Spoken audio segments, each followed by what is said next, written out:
Hello, everyone. Welcome to another episode of Future Ready Leadership. My guest today, Dr. Robert McMahan, who goes by Bob. He is the president of Kettering University. They have around 1,500 undergraduate and 300-ish graduate students.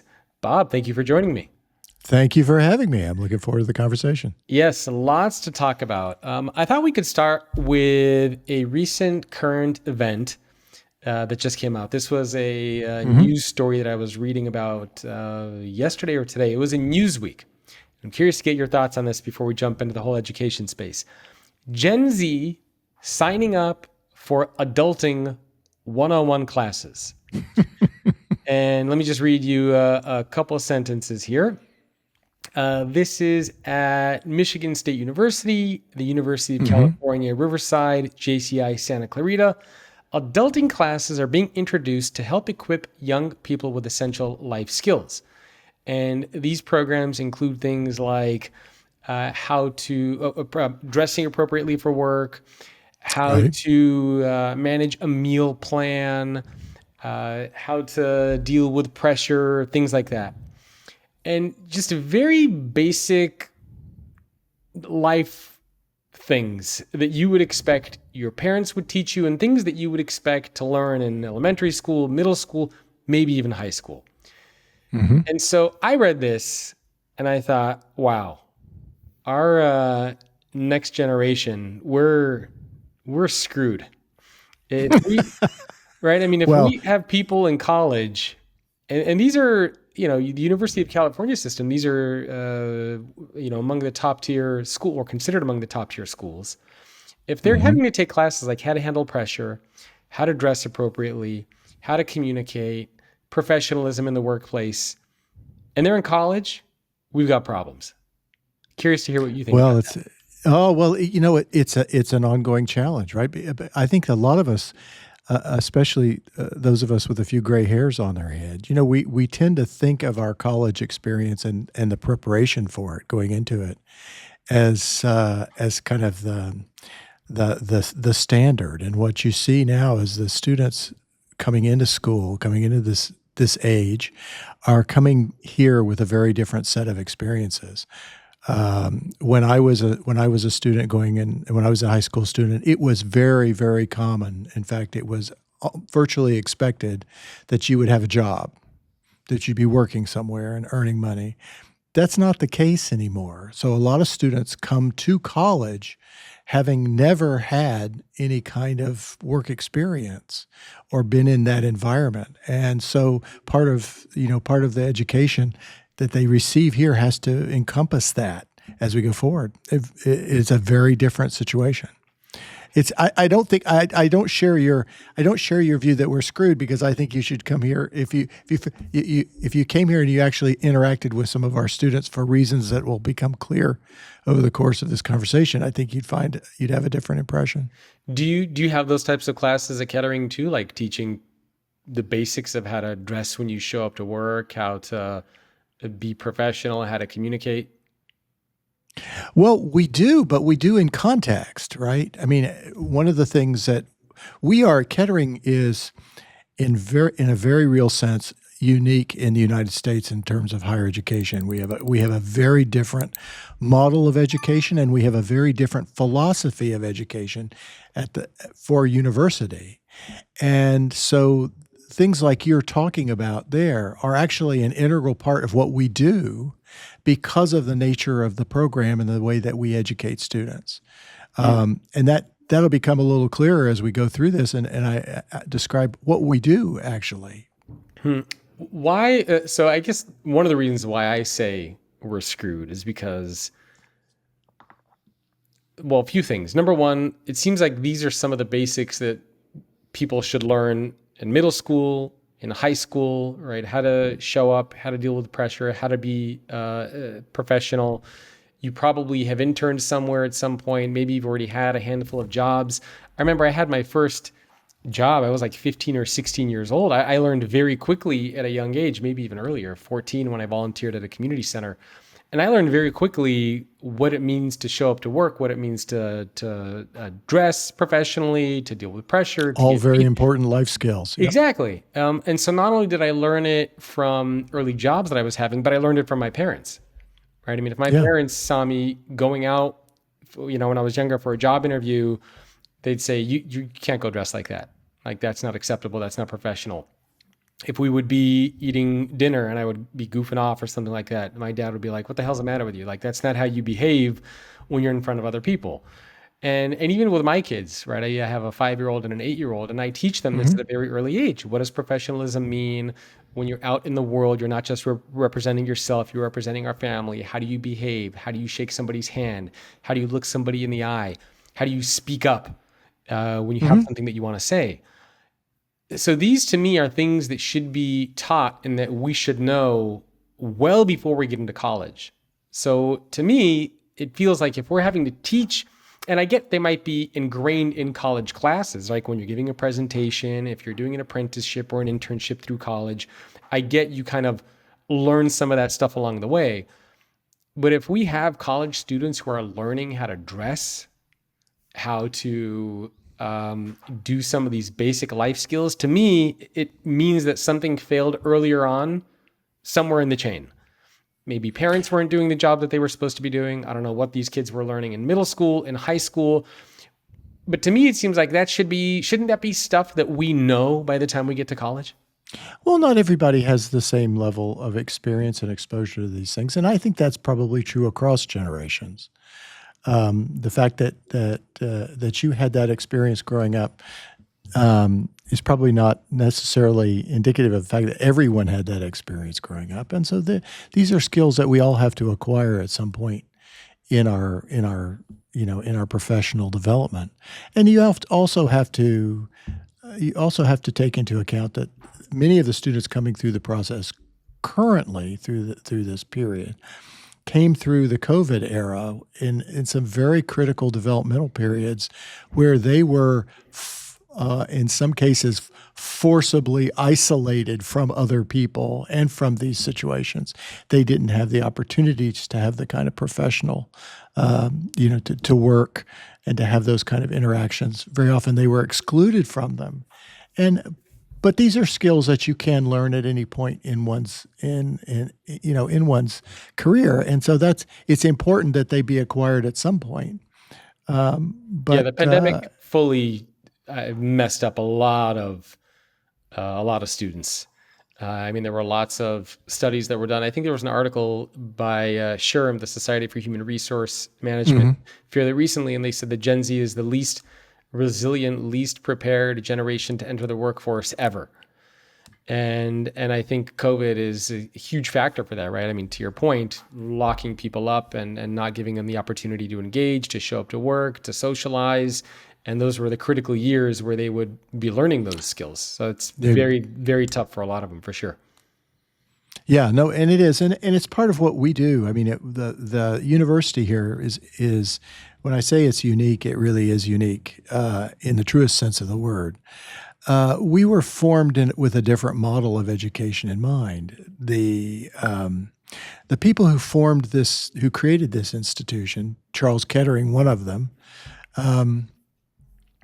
were really believers in kind of an integrated experiential model of education. And what I mean by that is, I think Charles Kettering would have said it much more eloquently than I'm about to, but he basically said that, if we taught musicians the way that we teach engineers, we would make them take 12 years of theory before we ever let them touch a piano.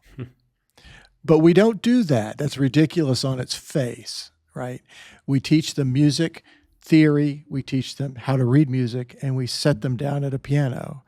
And in doing that, we create a virtuous circle between what we're learning, the theory of what we're learning, and the practice of it.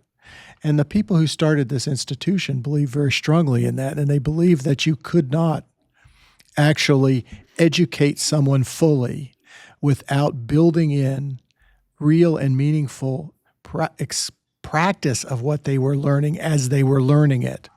So when our students come here, they enter a rotation 12 weeks on and 12 weeks away for their entire academic career. They spend 12 weeks here in class in a rigorous program. We have one of the top ranked undergraduate engineering programs in the country. They spend it in class learning the technical aspects of their discipline. And then the next 12 weeks they spend in a professional role in industry, in the nonprofits, in organizations. When we work with about 500 companies worldwide to do this, and they go into a professional role. It's not an internship. We call it a cooperative placement, but it's much more than that in that it's a long-lasting rotation between what they're doing in the classroom and a curated experience in a professional role that increases in sophistication as they increase in knowledge in the classroom. So they're not just watching engineers practice. They're critical members of engineering teams doing it. And by the time they graduate with a degree as well as 2.5 years of professional experience. Now, why that's relevant to the question that you asked and it's very relevant, is one of the first things we have to do when students join us is make sure that they are prepared for this environment. Yeah. Right? That they are set to be successful. So when you ask us, do we onboard students? Do we teach them how to dress professionally, how to work in organizations, how to, what's appropriate, what's inappropriate, all those things. Do we teach them? Yes, we do, but it's integral to what we do because we want our students to be successful as they enter this professional world, which is half of their education. Because if you ask somebody if you ask a typical person, a working person, and say, of the skills you use on a daily basis, where did you learn them? Did you learn them in work or did you learn them in the university?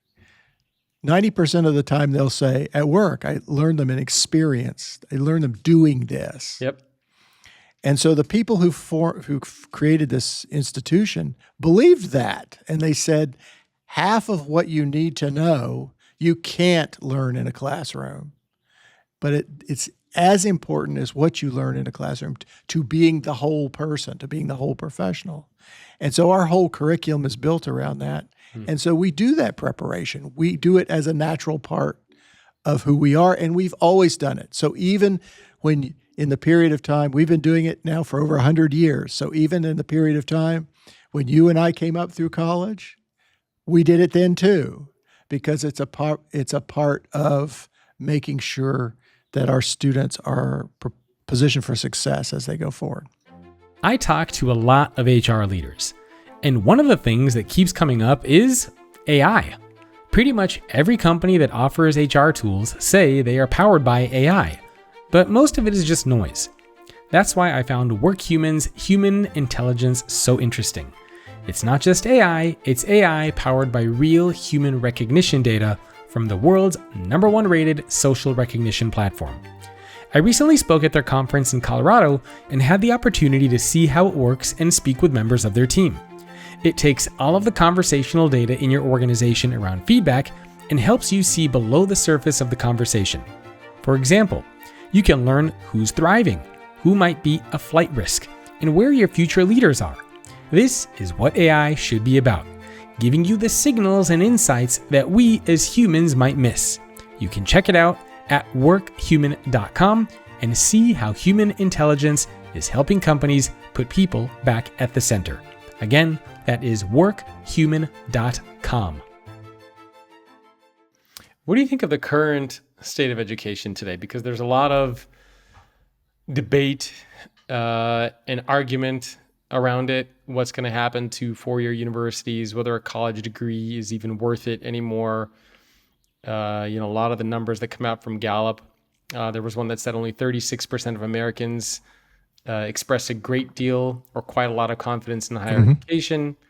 81% say that they have some or very little confidence that four-year schools provide an education that is worth the cost. There was some study that was done by Hult University as well They said that 75% say most college educators aren't preparing people at all for jobs. 98% of leaders say their organization is struggling to find talent. And 89% say they avoid hiring recent grads. So, when a lot of people look at some of these numbers, and obviously there are lots of numbers out there depending on the institution, but very few of them paint traditional four-year educational institutions in a positive light, especially of late. And, even my wife and I, sometimes we have conversations back and forth around, what's going to happen to our kids in the future? Are they going to end up going to college? Is college still going to be worth it? All right. By then, with a 5-year-old and an 8-year-old, I mean, we'll be on what? ChatGPT 8? ChatGPT, right? So 15, exactly. 25. And so the capabilities of some of these technologies and the ability to learn, unless you go for something specialized, right? Obviously, if you want to be a doctor, an engineer, there are some very specialized niche areas that I think obviously you need the qualifications and certifications.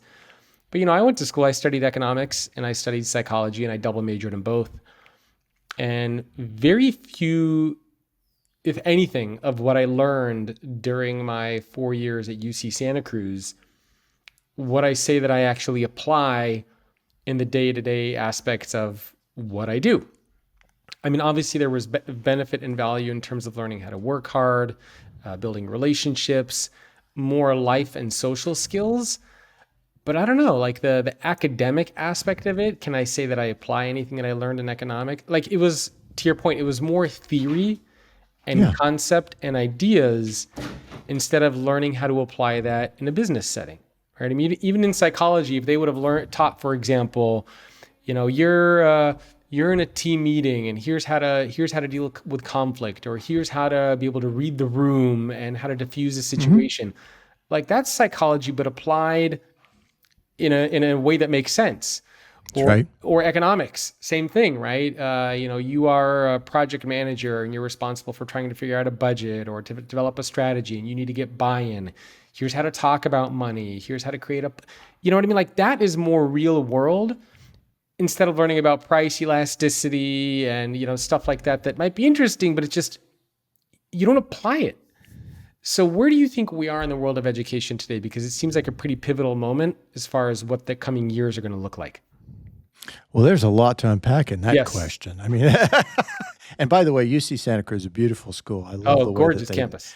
Nestled the buildings in the redwoods. It's just stunning. Oh, beautiful.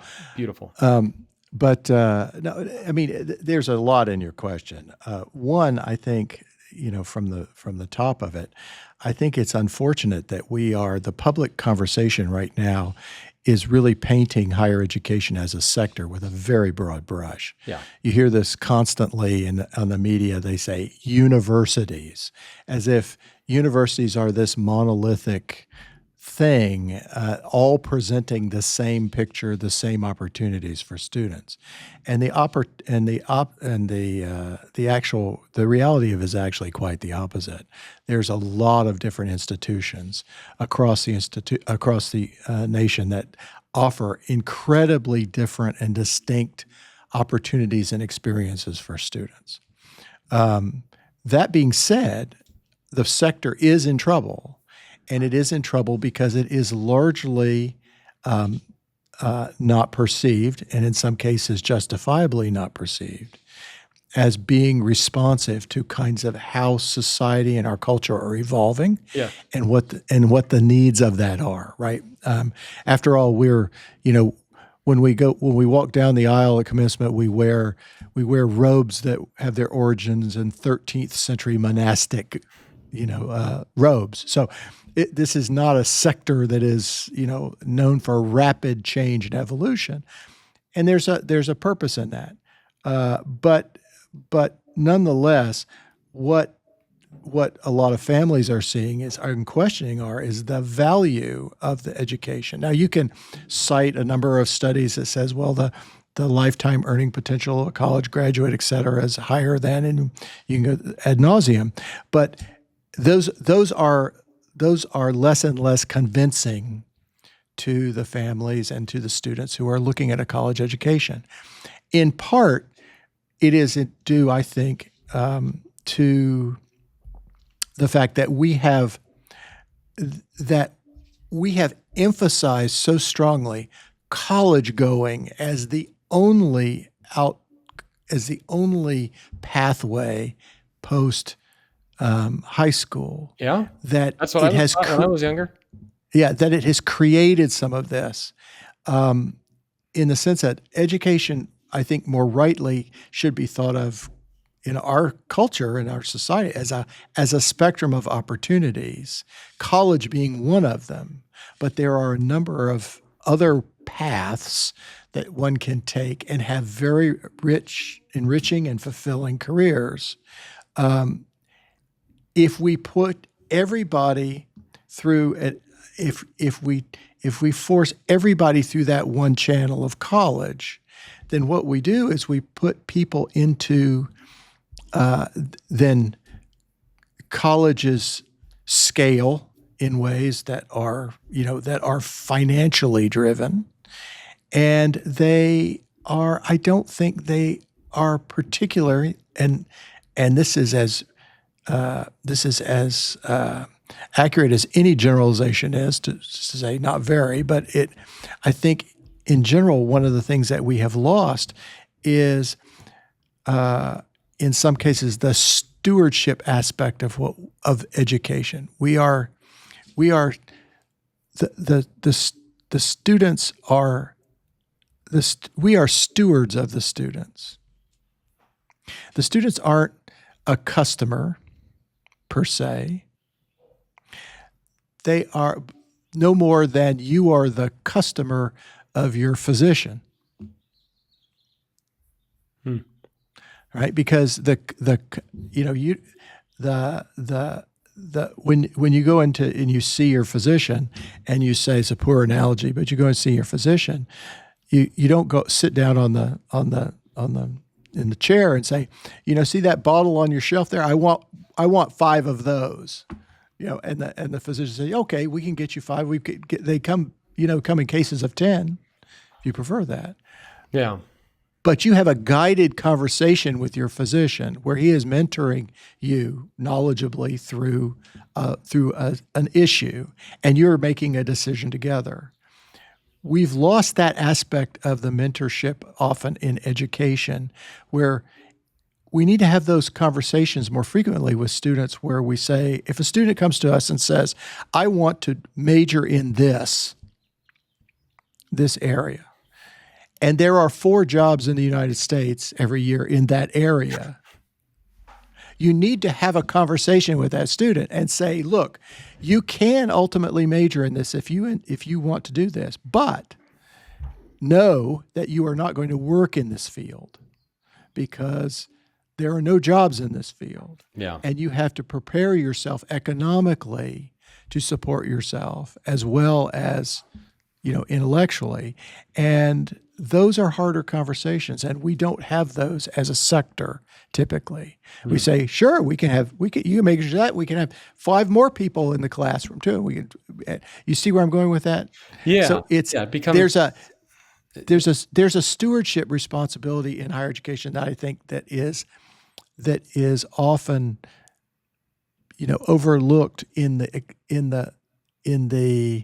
rush to acquire students and to expand capabilities and all these things. Yeah. I think there are a lot of challenges, right? It's also, I view it's not so much the students who are the customer, but the parents in a lot of situations, right? Because the parents are the ones who, in many situations, will either help fund their sons or daughters' education. They'll guide them on the right university to go to. They play a very important role in the education of their kids.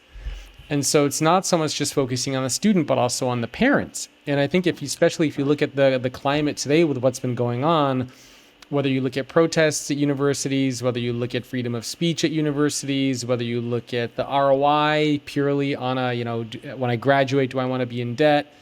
There are a lot of different things that parents are now considering. And, I'm a good example. My wife and I, we're potential college customers, so to speak, right?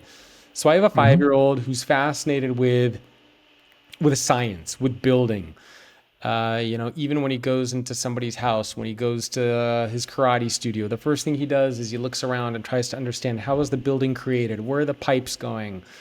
He looks for Sounds like a good potential engineer. exactly. So he loves that element. He's way more Yep. interested in things than people.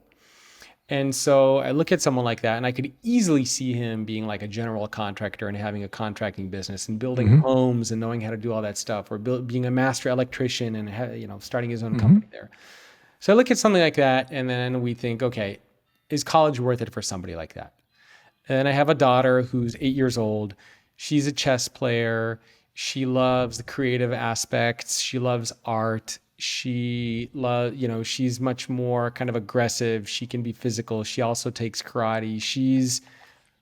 Her future, we're trying to still figure out where she might end up. But we're convinced, at least, that my son is going to do something with building, creativity, Hmm. science, STEM. And so we go back and forth all the time. And obviously, it's very early for us. My son is, a ways away from college. Got some time. But we always debate. Yeah, but we always debate that kind of back and forth because when my wife and I were younger, it was taught that college is basically the only path that you have. Like if you want to have a job, Hmm. you're not going to get a job unless you go to college. But then I look at my son and I'm thinking like, if he didn't go to college, he could still learn a lot of the aspects of engineering, of building, without having to go to college. So it's just kind of like this back and forth that we're always trying to figure out what's going to happen, what's going to be the value of college going forward. And it's even more so today. A lot of companies out there are even saying they no longer care about college requirements to get a job. And for a long time, my belief was that it was the companies that were helping prop up a lot of educational institutions because they were basically saying you can't apply for a job here unless you have a 4-year degree. Hmm. And now more and more organizations are saying, you know what? We don't care about your 4-year degree. You want to come here out of high school? Great. A lot of companies now are so desperate for talent that they're now trying to like get into the high schools, get into the middle schools, like before they even get to college to try to woo them out. I think it was Peter Thiel, right, who was trying to pay people $100,000 to not go to college and Hmm. instead kind of join the corporate world.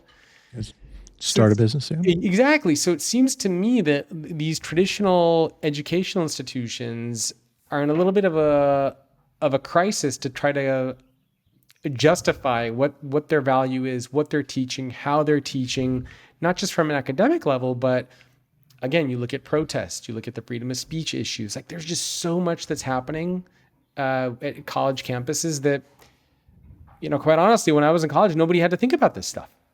Yeah, no, but I would take a slightly contrarian viewpoint to what you said earlier. I don't think the parents are actually the customer either.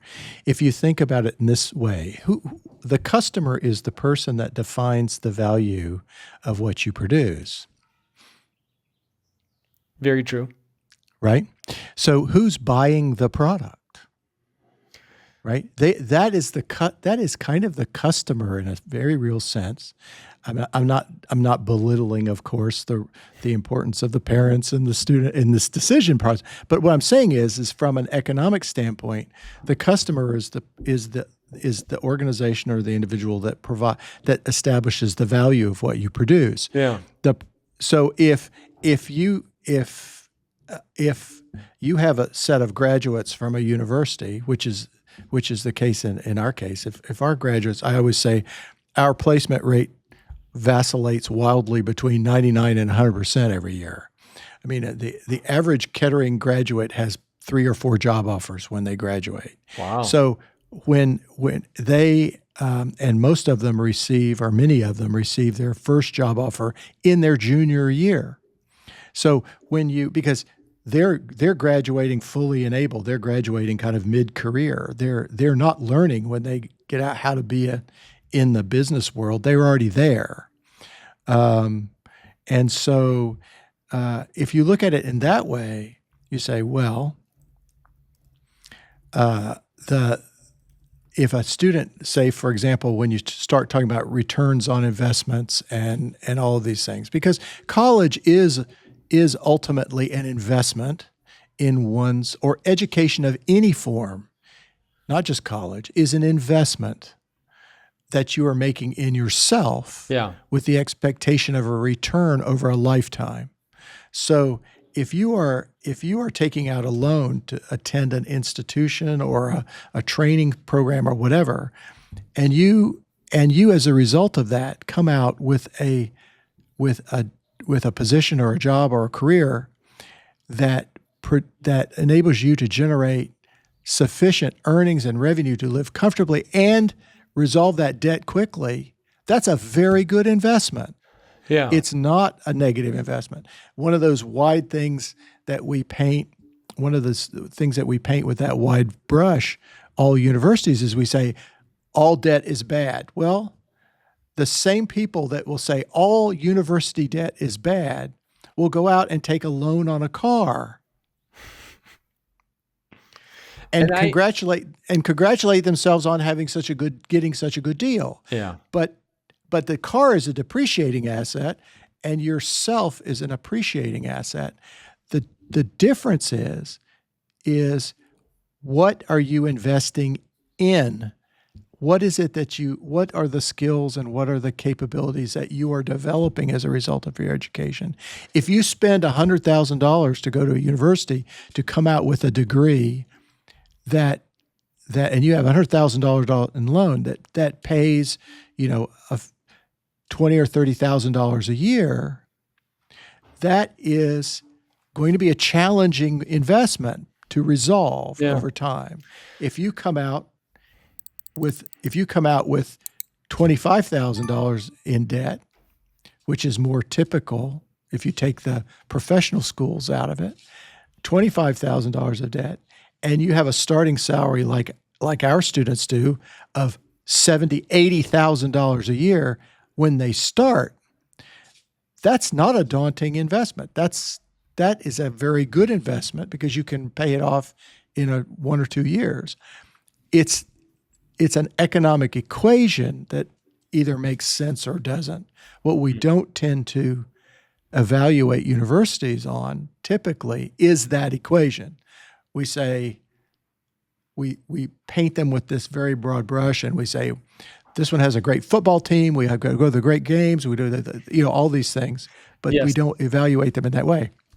Yeah, and I totally agree that not all universities are created equal because from what I recall, you guys specialize a lot in kind of engineering, the computer science, robotics, a lot of those. We're STEM, yeah. STEM, yeah. Which, something like that, I look at my son who's actually out here, like, right? Something like that would be amazing for him. But I think a lot, like broadly speaking, it seems to me that a lot of four-year universities have a branding problem because even now, I think the most recent stat that I saw is 40% of people who start a college education drop out. And it takes them longer than 8 years to finish, which is, it's a crazy, that to me is just a mind-boggling statistic that almost half of people who get into college don't end up finishing not even within 8 years. And so I'm always trying to figure out, I guess, where did this come from? Like, how did this challenge even emerge?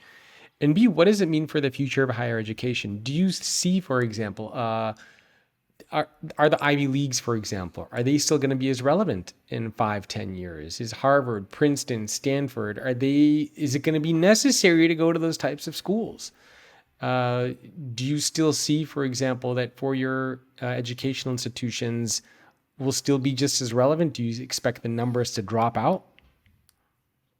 I hope that we have my hope is that we have a much more balanced approach to education in this country than we do currently. That we not only emphasize college, but we emphasize and support, community college, vocational training, et cetera, to provide a wide range of opportunities.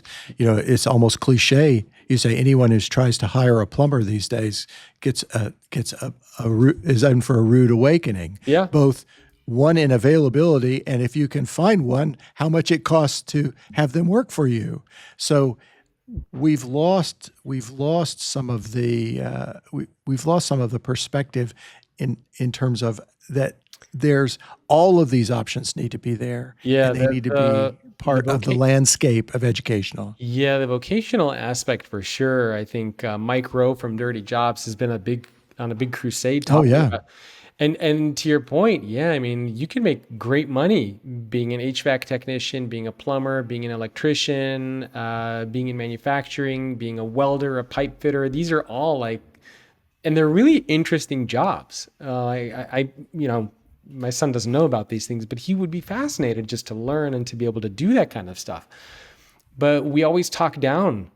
We don't view those jobs as being as, I don't know, prestigious to say, oh, you're a pipe fitter, you're an electrician, you're a plumber. So it's been this weird branding situation, I think, where collectively we always assume that the only way to be successful is to go to a 4-year educational institution to graduate. Like the traditional idea of climbing that right. corporate ladder, I think is very much being disrupted.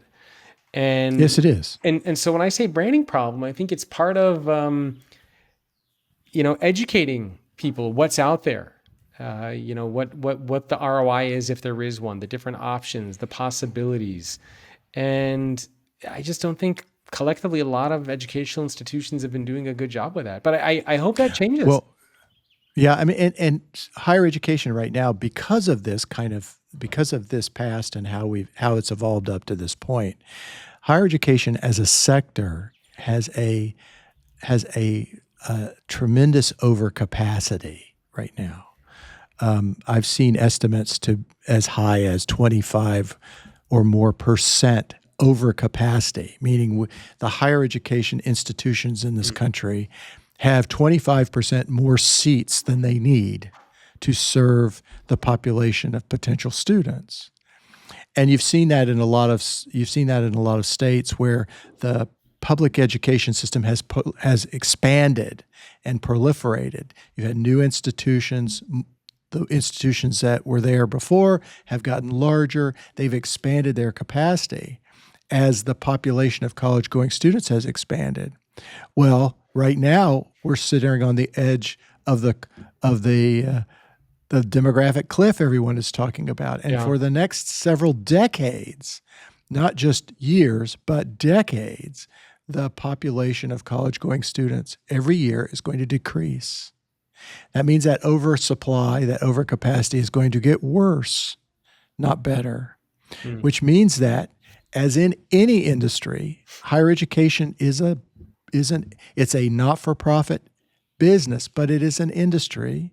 It's a sector like any others. Any sector that has that great of an overcapacity will see consolidation. It has to, and it will consolidate one of two ways. Institutions will consolidate via mergers and acquisitions, or they will consolidate via failures. But one of the two, those are your two paths to resolving that overcapacity. So when you ask what's going to happen in the sector, I think over the next several decades, years and decades, you're going to see some pretty dramatic consolidation of the sector around kind of core offerings. Now, you asked about all the different institutions. Will Harvard be fine?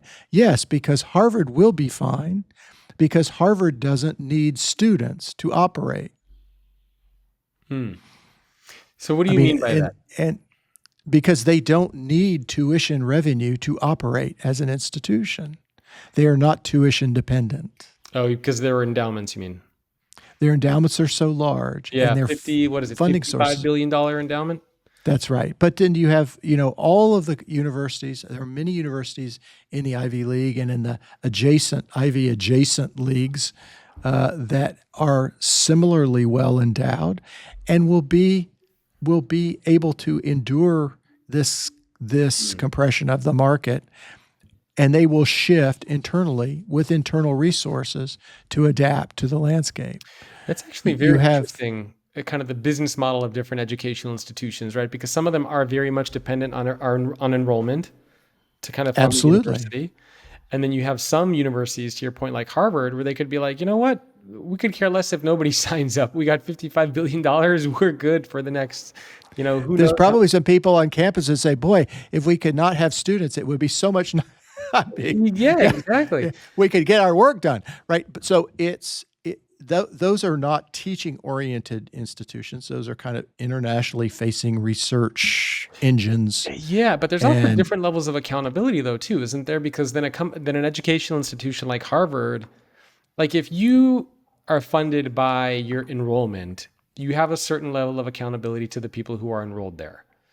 But if you are not dependent on your enrollment, who are you accountable to if you have these massive endowments? You can pretty much do and say anything you want and not have to worry about any consequences, right?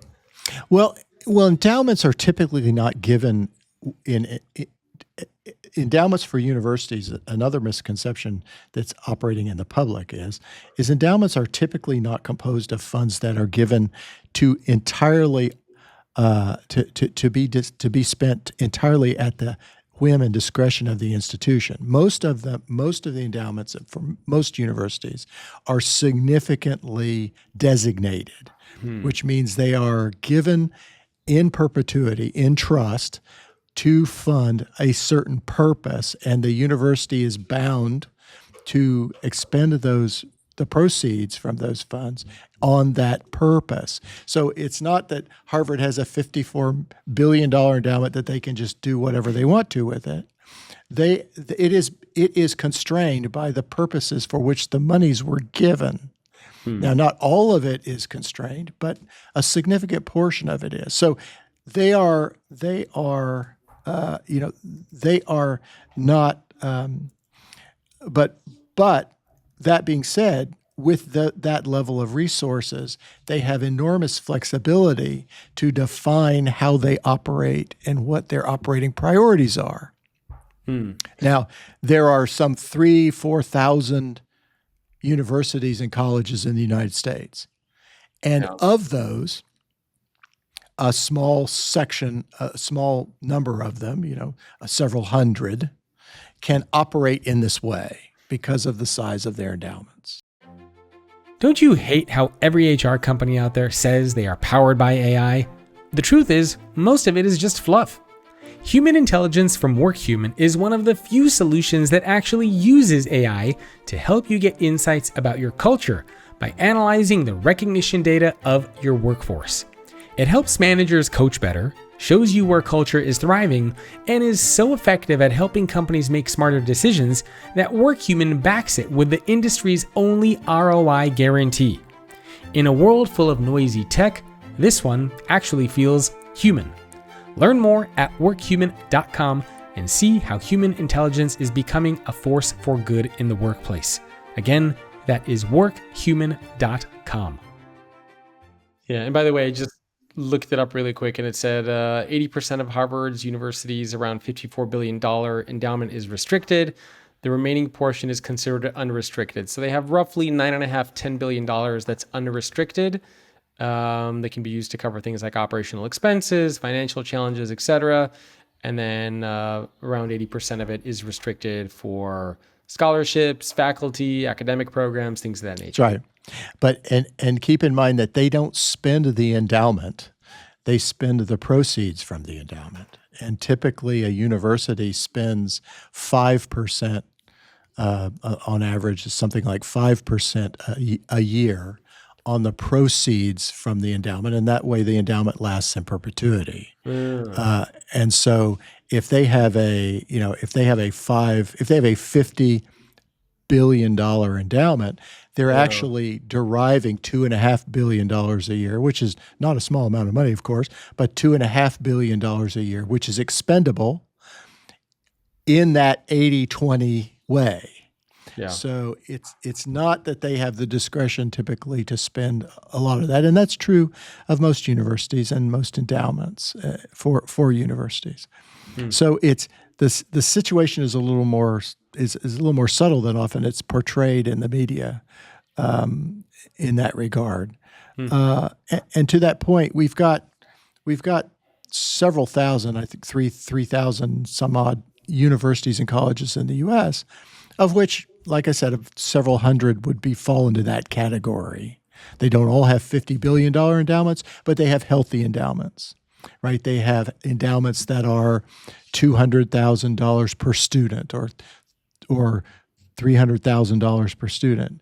And when you have an endowment that size, if you say $200,000 a student, then the endowment is throwing off enough Yeah. investment income to support the operation of the university in support of that student. There's also, Where the trouble comes is you've got that mass of universities out there that don't have that and that do depend on tuition on a year-to-year basis, depend on tuition to fund the operations of their institutions. And those are the ones that are feeling very strongly this squeeze right now in terms of financing. Interesting. Yeah, there's also a lot of alternative educational institutions that are coming up. An alternative, for example, Jordan Peterson has the Peterson Academy. Masterclass has been, in that space for a long time. There are things like Coursera and Khan Academy and Udemy, and there's all these different types of educational, I don't know if you want to call them alternative or supplemental educational programs that are out there, which I think are also posing a little bit of an interesting challenge for traditional four-year, educational institutions.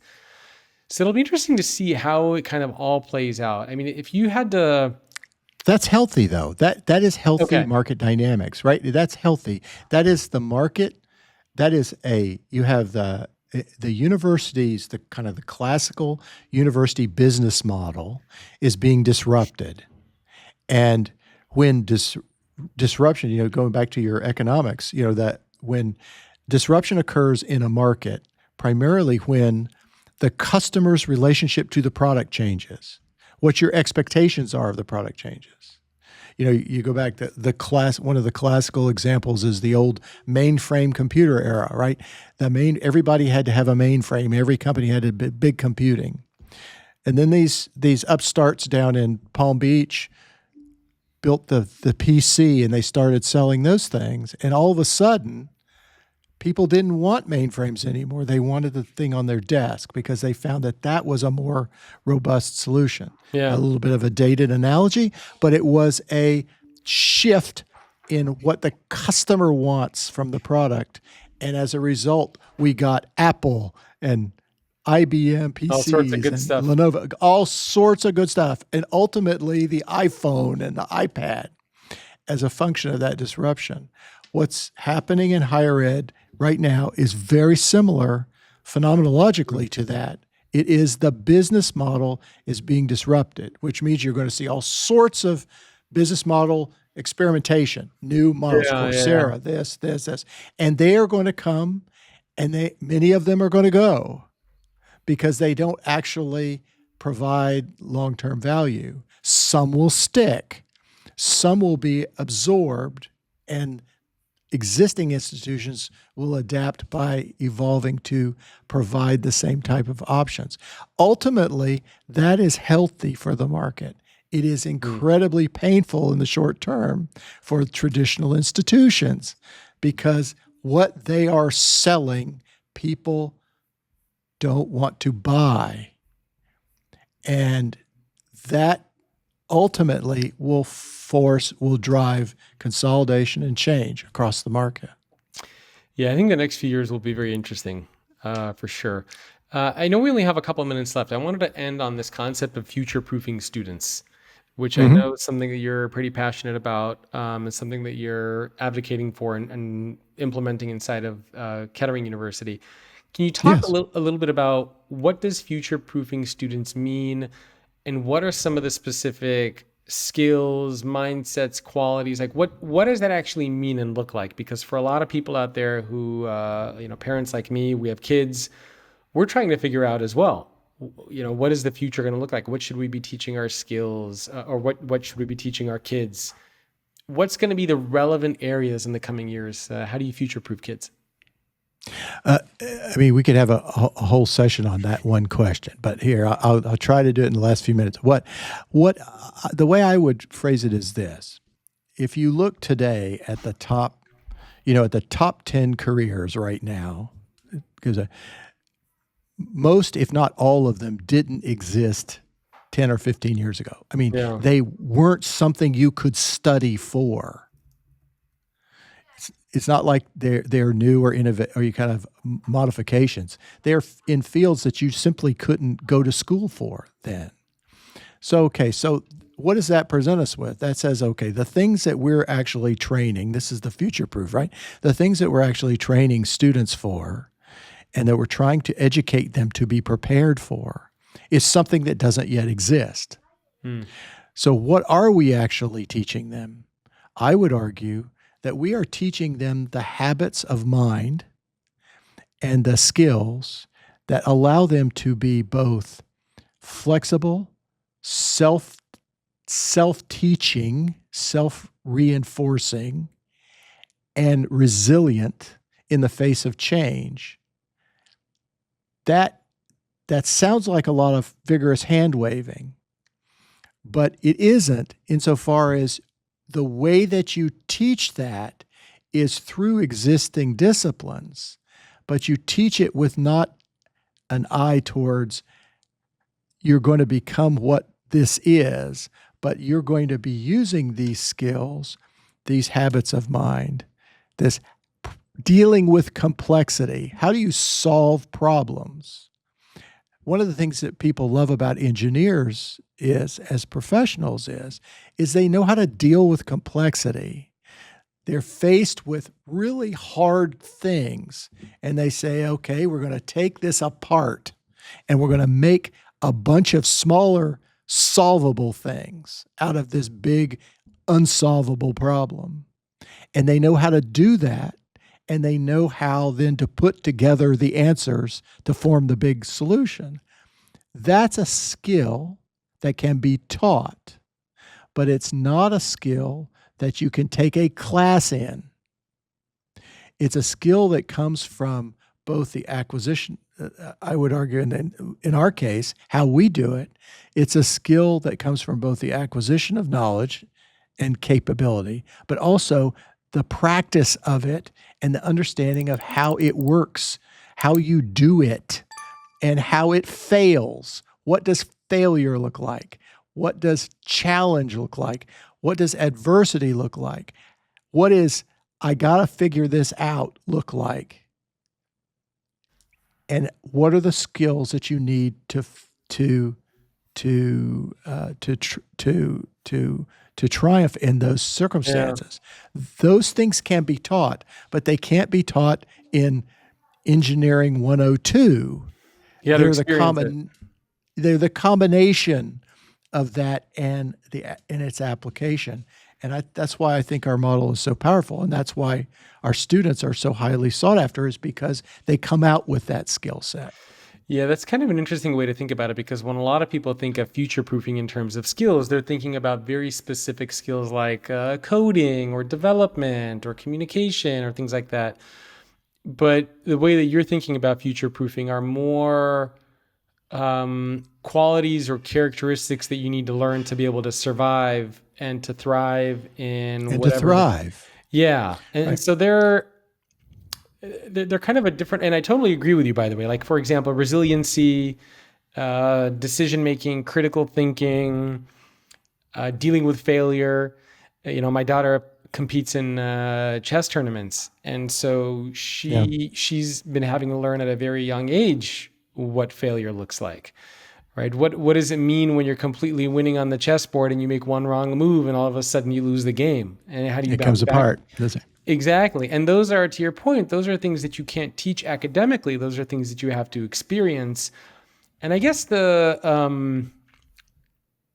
you should experience them, obviously, in college as well. But I think there's also some responsibility on parents to try to infuse and teach these skills to their kids at a young age. Like, one of the things that really bothers me, for example, is when I go out to dinner and we take our kids to dinner, and you probably see this all the time, but you see families now, they take out the screens and they have these young kids and they just put their kids in front of an iPad.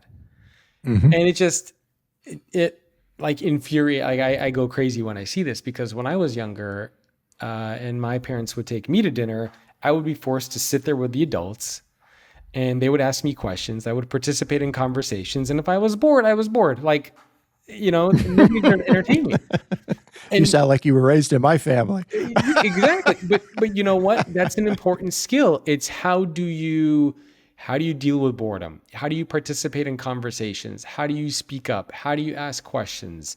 When you're around people who are much older than you, how do you join in on these conversations? And so even with my kids, when we go out to dinner, and they'll be like, "Oh, look, those kids over there are on their iPads." And I'm like, "Yeah, you're not, I'll challenge them and I'll ask them a question. If you were the president, or if you could do anything today, what would you do?" And we try to debate around certain things and argue, and I challenge and push them to be part of the conversation. But that is, that's a life skill that I try to teach my kids at a young age. And so it almost feels like I see a lot of lazy parenting, like turning to the screens, turning to the easy way out, so to speak, to avoid any difficulties, any challenge, because it's difficult to engage young kids when you're at a 2-hour dinner. It's not easy. I totally get it. My 5-year-old freaks out, right? It's much easier. I could give him my phone and say, "Here, watch whatever science show that you want," but you can't do that. I very much share your philosophy of child rearing, but I would say, I learned a long time ago. I got enough gray hairs in my head not to quickly judge others in the restaurant with their in those situations, because sometimes you just want to have some downtime from the situation. So I never judge them on that. But I judge viciously when I see that, because you know what? If you want downtime, then don't take your kids to dinner and stick them in front of a screen. So I'm very much my father's son, who was very unapologetic,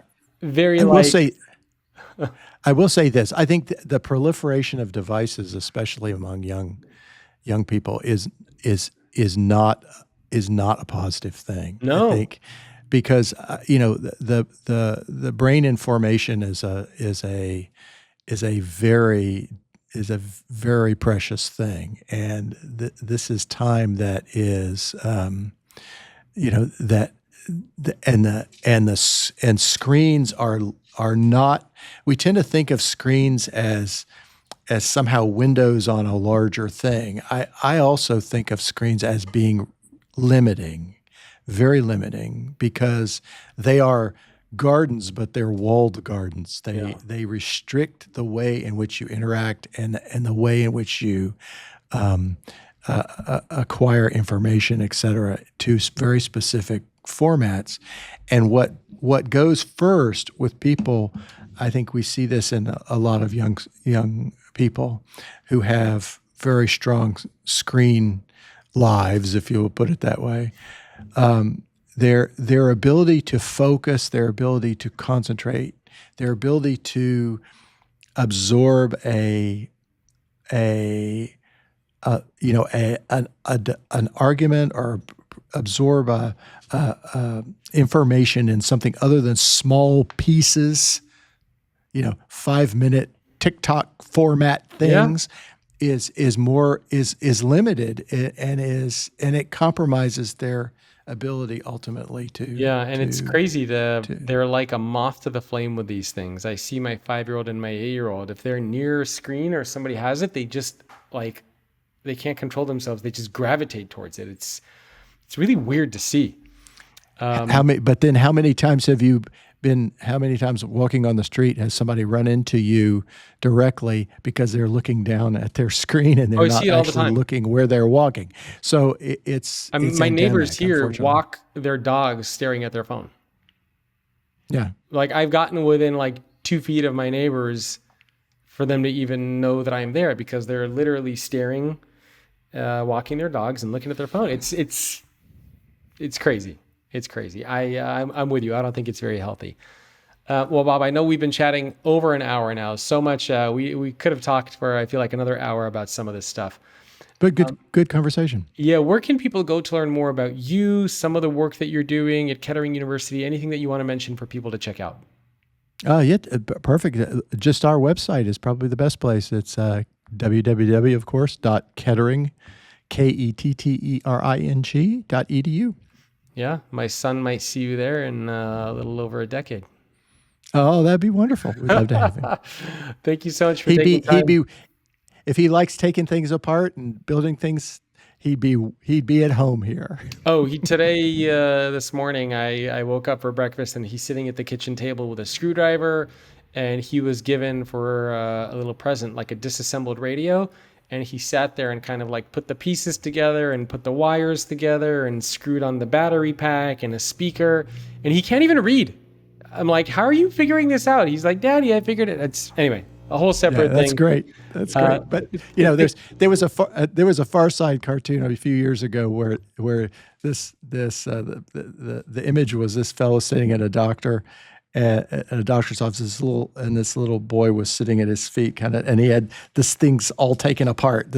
Some medical instrument all taken apart, and the doctor looks at his mother and he says, "I'm afraid to tell you, I think he's got the knack." And so you see that behavior, and he'd be well at home here. He really would. He really would. Well, Bob, again, thank you so much for taking time out of your day. I really appreciate it. I appreciate it. Enjoyed the conversation. Thanks. Thanks for tuning in to today's episode of Future Ready Leadership. If you want to get access to more content on how you can become future ready, make sure to subscribe to the newsletter. It's thefutureorganization.com/newsletter. And if you enjoyed this episode, please send it to somebody who you would like to see become a better leader. Thanks for listening or watching, and I will see you next time.